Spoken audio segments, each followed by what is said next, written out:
네, 안녕하세요. 지구과학 고영욱 강사입니다. 오늘 저는 2022 개정교육과정 지구과학 내년도 학교별 정기고사 대비 겨울특강 설명회를 위해 이 자리에 섰습니다. 네, 제 지구과학 수업 표어는 이해하는 곧 지구과학이라고 해서 준비를 했으니까요. 한번 잘 들어주시면 감사하겠습니다.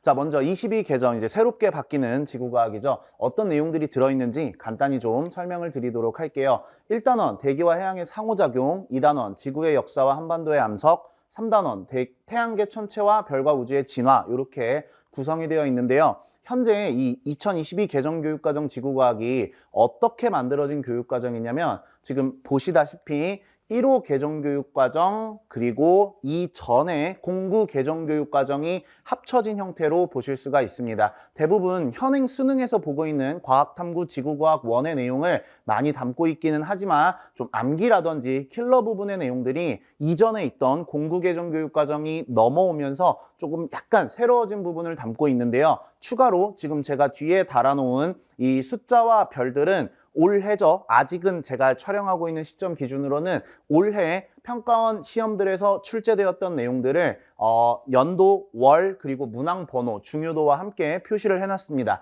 간단히 보시면 2025년 9월 모의평가 6번 문항에서 별 1개짜리로 출제가 되었던 문항이다 보실 수 있는데요. 뭐 지금 제가 자세한 단원에 대한 내용을 설명드리는 것보다는 어떤 내용들이 중요하고 어떤 출제 경향을 가지고 있었는지 정도만 빠르게 살펴볼 예정인데요. 같이 한번 보겠습니다. 지금 보시면은 알고 계시다시피 우주 파트가 킬러 내용을 여전히 많이 담고 있었어요. 1호 개정 교육과정만 해도 특히 이제 올해 수능에서 막 별 10개까지를 지금 제가 붙여놨는데 계속해서 최근 수능에서 강세를 가지고 있었는데 정말 어려운 좌표계, 이 행성의 운동 내용이 공구 개정 교육과정에 있다가 지구과학 1에 현행 1호 개정 교육과정은 지구과학 2로 도망가서 많은 학생들이 공부할 일이 거의 없었는데 다시 이제 개정 지구과학으로 내려오면서 아마 이쪽 파트가 상당히 어려운 킬러 부분으로 등장을 할 것으로 예상이 되고 있습니다. 그래서 지금 전반적으로 보시면 3단원 우주에 어려운 문항들이 모여 있고요. 뭐 조금 올해 특수한 케이스이긴 했지만 지구의 역사 파트에서도 지수함수적 해석을 통해 거의 수학의 지수로그 단원의 난이도 정도로 문항이 어렵게 출제가 되면서 6월, 9월 그리고 수능까지 20번 문항 자리를 가장 어려운 20번 문항 자리를 차지하면서 올해 수능에서는 출제가 되기도 했습니다. 이 외에도 공구 개정 교육 과정에 있던 많은 암기 파트 내용이 다시 돌아오기도 했고요. 또 1단원 대기와 해양의 상호작용도 엄청나게 어려운 킬러 파트가 있다라는 것은 아니지만 나름대로 준킬러 정도의 난이도로 올해도 빠짐없이 출제가 되면서 전반적으로 1년 과정에서 한 학기 과정 일반 선택 과목으로 바뀐 것에 비해 공부할 수 있는 기간이 반으로 줄어든 거죠. 그것에 비해 공부해야 되는 양은 현행 수능 지구과학 1의 한 80% 조금 과장하면 90% 정도까지도 볼 수 있다라고 말씀을 드릴 수 있을 것 같습니다. 이렇게 만만치 않은 지구과학을 한 번에 시험 기간에 벼락치기로 공부하는 것은 전 좀 어렵다고 보고요. 적어도 이번 겨울방학 동안 지금 보시면 괄호 열고 1, 2, 3 해서 숫자가 붙어 있는데 저희 이번 겨울특강 시즌 1에서는 총 10주차로 구성하여 전체 지구과학을 한번 쭉 훑고 최근 수능 그리고 요 동네 학교 기출에서는 어떤 문항들이 어느 정도의 난이도로 출제가 되었는지도 같이 한번 살펴보게 될 예정입니다. 자, 방금 제가 말씀드린 내용을 간단히 글로 한번 정리해 봤는데요. 타 과목에 비해 알고 계시다시피 개념량이 상당히 많고요. 또 의문사라고 하죠. 지구과학은 지엽적인 내용과 암기 요소가 많기 때문에 이런 것들도 꼼꼼하게 아이들이 외워줘야 됩니다. 추가로 물리, 화학, 생명과학과는 다르게 우리 지구과학은 모든 문항이 물론 수능 기준이긴 하지만 대부분 내신 문항에서도 반드시 그림과 함께 출제되기 때문에 많은 내용을 잘 공부해서 지엽적인 부분도 외우고 그림 해석까지 해줘야 올바른 문제, 정답을 풀 수가 있다라고 보실 수 있을 것 같습니다. 뭐 이외에도 신유형이나 이제 뭐 점점 교육과정이 개편되면서 어려운 내용들도 나오고 있는데요. 글로 보시는 것보다 예시 하나를 같이 보면 좋을 것 같아서 준비를 했습니다. 역대 최고 오답률을 자랑하는 수능 지구과학 이제 기출 문항인데요. 지금 보시기에는 뭐 그래프 하나만 띡 있고 문제가 좀 길어 보이긴 하는데 수능은 이제 조건을 달다 보니 문제가 길어진 거지 자료만 봤을 때는 그렇게 어려워 보이지 않는데요. 이 문항에 대한 해설을 잠깐 보시면 이렇게 보실 수 있습니다. 반지름이 다른 두 원을 그리고요. 공통 외접선을 그린 다음 잘 보이실지 모르겠는데 시선 속도는 v 곱하기 사인 세타 나누기 v는 사인 세타다라고 해서 삼각함수와 시선 속도 개념까지 들어간 수학과 물리가 결합된 형태의 문항으로 출제된 적이 있다라고 보시면 좋을 것 같습니다. 지구과학이 지구사회라는 별명을 가지고 꽤 오랜 시간 불려왔어요. 하지만 이런 오명을 이제는 벗고 점점 난이도 높은 수준의 문항, 조금 더 수학적이고 조금 더 물리적이고 과학적인 문항들이 최근에 많이 출제가 되고 있다라고 말씀을 드릴 수 있겠습니다. 저희 연구실에서는요, 이 문항을 어떻게 대비했었냐면 실제로 해당 연도에 제가 수업을 진행했던 판서 일부분을 지금 영상 캡처해서 가져온 것인데요. 잠깐 이 문항을 한번 보실까요? 비슷해 보이는 점을 느끼셨으면 좋겠는데 해당 연도 6월 모의평가 18번 문항이에요. 해당 연도 6월 모의평가 18번 문항에 평가원이 이 내용을 미리 보기를 해줬어요. 우리 이런 거 낼 거거든. 너네 좀 대비 한번 해보고 있을래? 라는 뉘앙스를 주길래 저는 해당 연도 수업을 할 때 지금 보이실지 모르겠지만 이렇게 사인 함수의 최대값과 진폭과 주기가 다른 사인 함수도 그리고 삼각형을 직각삼각형으로 그려서 벡터를 선분분해해서 아이들이 행성과 별의 운동을 수학물리적으로 해석할 수 있게끔 대비를 해줬고요. 다시 한번 볼까요, 문항을? 이 문항의 그래프가 6월 모의평가 18번에 나왔었고요. 돌아가면 이 문항이 해당 연도 수능 20번 문항이었습니다. 역대 최고 오답률, 역대 모든 수능을 통틀어서 지구과학 최고 오답률 문항이었고요. 해당 문항을 6월 모의평가에서 가볍게 미리 보기를 해줬다. 그리고 저는 이 문항을 대비할 수 있게끔 아이들에게 수업 제공을 해줬다라는 말씀을 간단히 드렸습니다. 이 외에도 아직은 한 달 정도밖에 지나지 않은 아직은 올해 2026학년도 수능 문항과 제 이제 문항 분석의 결과를 좀 보여드릴 건데요. 물론 저희가 공부하는 2022 개정교육과정은 수능 문항은 아니지만, 수능 과목은 아니지만 학교 선생님들은 기본적으로 수능 평가원 기출문항을 베이스로 내신 문제를 만들고 내시기 때문에 몇 가지 좀 사례를 보여드리려고 합니다. 지금 보시면 이제 가장 오답률이 높았던 문항인데요. 델타 T를 통해 이제 행성이 운동하면서 나타나는 중심별의 공전 궤도를 표현할 수 있는 문항으로 올해 가장 오답률이 높았던 올해 수능 오답률 1위 문항이었고요. 지금 보시면 델타 T를 통해 식현상이 일어나는 기간은 공전 주기는 이라고 해서 어떤 시간 간격을 델타 T로 표현해주는 문항을 제가 지금 보시다시피 완벽하게 동일한 유일한 차이가 있다면 그래프를 주는 순서가 바뀌어 있다 정도를 제외하고는 완전히 동일한 문항으로 출제가 되어 있고요.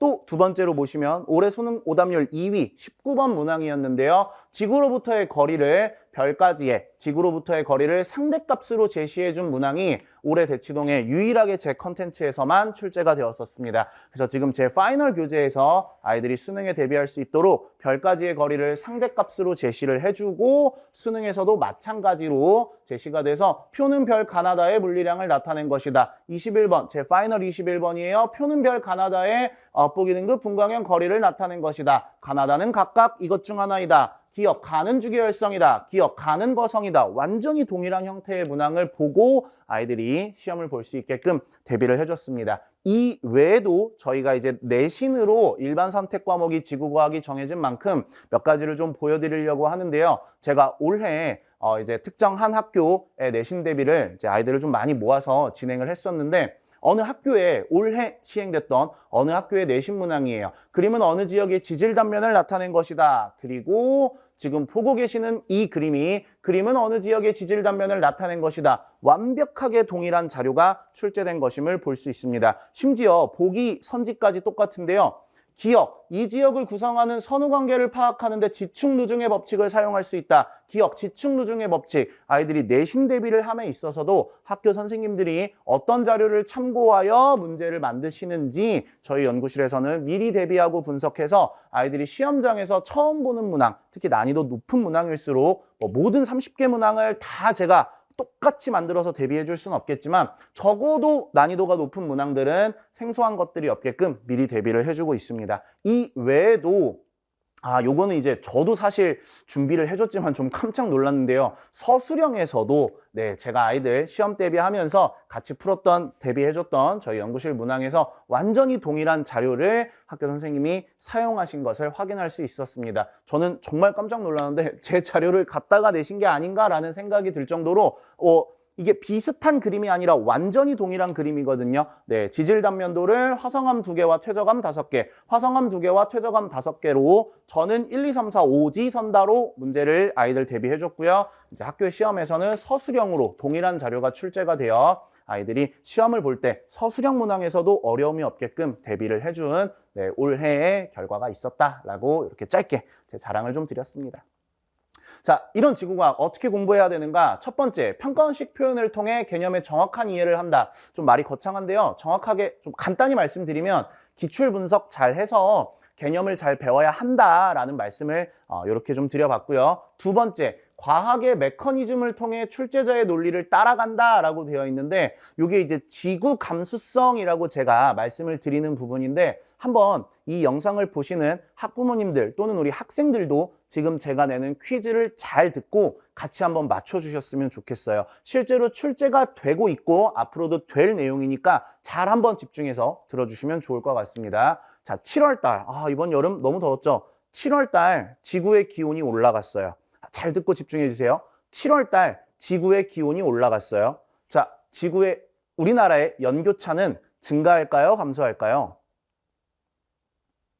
7월달 다시 한번 묻겠습니다. 7월달 지구의 기온이 올라갔어요. 연교차는 증가할까요? 감소할까요?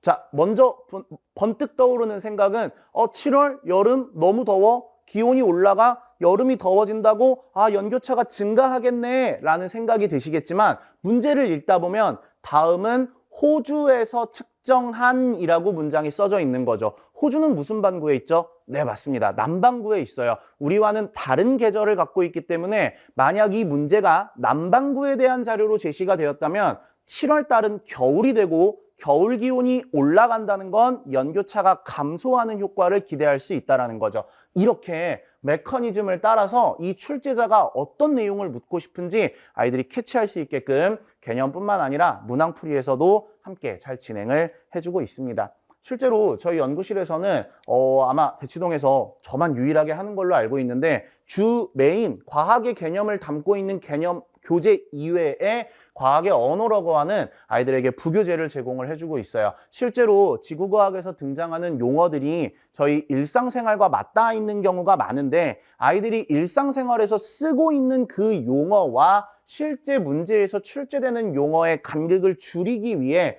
실제로 평가원 그리고 학교 내신에서는 이런 용어들이 어떻게 출제가 된 적이 있는지 특히 이제 또 요즘 아이들이 문해력이 부족하다 이런 말들이 또 있다 보니까 완전히 처음 우리 지구과학을 공부하는 고등학교 1학년, 2학년 친구들이 이런 것들을 한번 읽으면서 개념을 접하기 시작하면 아무래도 좀 더 풍부한 지구 감수성을 갖고 개념 공부를 처음부터 올바르게 잘 할 수 있지 않을까 해서 이런 부교재도 제가 따로 준비해서 안내를 해주고 있습니다.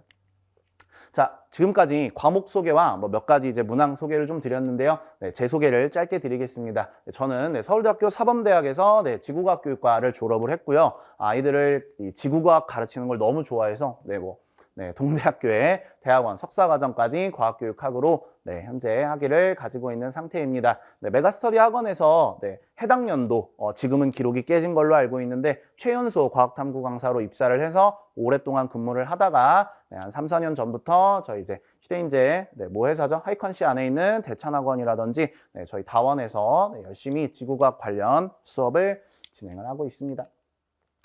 커리큘럼이랑 수강생 관리에 관해서 간단히 말씀을 드릴게요. 여기 조금 슬라이드가 밝아서 안 보일 수 있는데 시즌 1, 2, 3, 4, 5, 6이고요. 시즌 1 윈터, 겨울방학, 중간고사, 기말고사 그리고 여름방학하고 시즌 5, 시즌 6에는 이제 진로 선택 과목이죠. 2학기 중간고사와 2학기 기말고사 대비를 통해 이렇게 연간 저희 아이들 2학년 내신 대비할 수 있는 쭉 풀 커리큘럼이 준비가 되어 있다라고 보시면 될 것 같습니다. 자세한 시즌 1 커리큘럼은 아까 이제 10주로 진행하는 거 제가 첫 번째 슬라이드에서 보여드렸었는데요. 저희 다원교육 홈페이지에 자세한 내용과 어떤 주간지들에 어떤 문제가 들어가 있고 교재는 어떤 식으로 구성이 되어 있는지 상세하게 써져 있으니까 참고해 주시면 좋을 것 같습니다. 이 외에도 저희 현강 질의응답은 모두 제가 직접 진행을 하고요. 수업 시간 이외의 질문은 저희 연구실 문자나 카톡으로 실시간 질의응답을 진행하고 있으며 수업을 듣고 났는데 뭐 졸았다든지 놓쳤다든지 다시 듣고 싶은 부분이 있으면 현장 강의 촬영해서 유튜브 영상 안내해주고 있고 매주 테스트 보고 단원 끝나면 단원 테스트 보고 수업 끝나면 저희 연구실 차원에서 피드백 드리면서 오늘 이러이러한 내용을 나갔습니다. 다음 주는 이런 것들이 준비가 되어 있습니다. 라고 매주 안내를 드리고 있습니다. 몇 가지 사례 보여드리면서 한번 설명해 마무리해 보도록 하겠습니다. 첫 번째 사례는 필기노트예요. 실제로 지금 제가 수업을 준비하면서 이제 판서에 들어갈 내용을 동일하게 지금 제가 이제 손필기를 해놓은 이 한 슬라이드 중 하나인데요. 저는 아이들한테 개념서를 읽고 공부하는 것을 조금 지양하는 편이에요. 아이들이 남이 써준 개념서를 읽고 문제를 풀 때는 어떤 것이 중요하고 어떤 것이 중요하지 않은지, 이건 외워야 하는지, 이건 외우는 게 아닌지, 이 문장이 의미하는 바가 뭔지 정확히 알 수 없는 경우가 많아요. 앞에서 보셨듯 물리나 화학과는 다르게 좀 지구 감수성이 들어가 있어야 되는 과목이라 저는 아이들한테 개념서를 읽고 교과서를 읽고 문제를 푸는 것보다는 수업을 들으면서 아이들이 직접 판서를 할 수 있게끔 권장을 하고요. 동일하게 판서를 한 다음 집에 가서 숙제를 할 때는 다른 개념서를 보는 게 아니라 너희가 수업 시간 동안 들으면서 필기했던 내용들을 쭉 한번 복기하고 기억이 안 나면 영상을 요청하고 수업 내용 들었던 것을 그대로 흡수한 다음 문제에 적용해봐라 라고 권장을 하고 있습니다. 물론 이 필기노트 또한 저희 부교재 뒤쪽에 별첨을 해서 필기하기 좀 어려운 학생들이나 또 필기를 잘 못하는 친구들 같은 경우에는 쉽게 활용할 수 있도록 부교재에 별첨을 해서 안내를 해드리고 있습니다. 올해 최근 3개년 입시 결과 간단히 좀 말씀을 드리고 마무리해 보겠습니다. 2024학년도 서울대의대 포함해서 모두 현역 결과만 넣어놓은 겁니다. 메디컬 30명 이상 진행을 시켰고 수능 19번, 20번 문항 완벽하게 적중을 하면서 제가 이제 대치동에서 수능 수업을 기준으로는 점점 이제 수강생들이 많아지기 시작을 했는데요. 2025학년도 아직은 이제 작년이죠. 10% 이상 인서울 메디컬 이제 진학을 시켜줬고, 요게 이제 되게 제 나름대로 작년 입결 중에 엄청난 프라이드였는데 정말 어려웠어요. 올해 아니고 작년 수능이 지구과학이 정말 어려웠는데 휘문고 해당 연도 졸업생 기준 150명 정도가 지구과학을 선택해서 수능을 봤었는데 유일하게 딱 한 명만 50점을 받았어요. 유일하게 딱 한 명만 휘문고 전체 현역으로 졸업한 친구 중에 딱 한 명만 50점을 받았고 당연히 제 수강생이었습니다. 이 친구는 재수를 하지 않고 한 번에 서울대학교를 진학을 했고요. 올해는 아직까지도 이제 뭐 수시, 정시 포함해서 뭐 정시는 아직 원서를 쓰지 않았지만 조금씩 발표가 더 나고 있는 중인데 앞에서 보여드린 대로 15문항 완벽하게 적중한 것들 있었고요. 수능에서 처음 1등급 받아본 수강생은 물론 전체 수강생 중 1컷이 이제 뭐 46, 7점 정도가 되는데 35% 이상 아이들이 좋은 점수를 받아서 올해 대학에 잘 진행할 것으로 예상됩니다. 추가로 올해 이제 휘문고 졸업 예정자인 친구 중에 한 학생이 전체 영역에서 국어 하나, 물리 하나를 틀리면서 지구과학은 당연히 50점이고요. 서울대의대를 아마 진학할 것으로 확정적으로 예상을 하고 있습니다. 이 외에도 내신 수업도 제가 저희 하이현식 계열 대찬이라든지 다원에서 수업을 하면서 단대, 진선여, 휘문, 외대부고 등 내신 1등급도 다수 배출한 전력이 있다라고 최근 3개년 입시 결과를 간략하게 좀 말씀을 드렸습니다. 불만족 사례는 없습니다. 마무리 한번 해보겠습니다. 지구과학은 암기 과목이 아닙니다. 잘 안다고 해서 점수가 곧 잘 나오는 것은 아닙니다. 평가원식 표현과 과학의 메커니즘을 통해 아이들이 1등급을 받을 수 있게끔 열심히 지도할 테니 믿고 맡겨주시면 좋은 결과로 보답을 드리도록 할 거고요. 여기 수강 후기 간단히 있으니까 궁금하신 어머님 또는 학생분들은 잠시 영상을 멈춰놓고 한번 읽어보시는 것도 좋을 것 같습니다. 다른 강사님들과는 확실히 다른 방향으로 수업을 해주는 처음 들어보는 듯한 유형의 과학 수업이었다고 수강 후기를 남겨준 친구들도 있었네요. 마지막으로 저희 이제 다가올 개강 시간표 간단히 말씀을 드려보도록 하겠습니다. 저희 이제 12월 28일 저희 다원교육에서 오전 10시부터 1시까지 3시간 동안 개강이 준비되어 있으니 많은 문의를 부탁을 드리고요. 저희 다원교육 산하에 이제 진학원이라고 있었는데 이제 곧 학원명이 바뀐다고 하네요. 제니스 학원이라는 곳에서도 개강이 또 모집이 되고 있는 것으로 저도 알고 있습니다. 어쨌든 저희 다원교육에 제가 메인 수업으로 지구과학 2022 개정교육과정 내신 대비를 열심히 진행할 예정이니 많은 문의 부탁드리고요. 믿고 맡겨주신 만큼 좋은 성적으로 저도 잘 보답하도록 하겠습니다. 긴 영상 들어주셔서 감사합니다.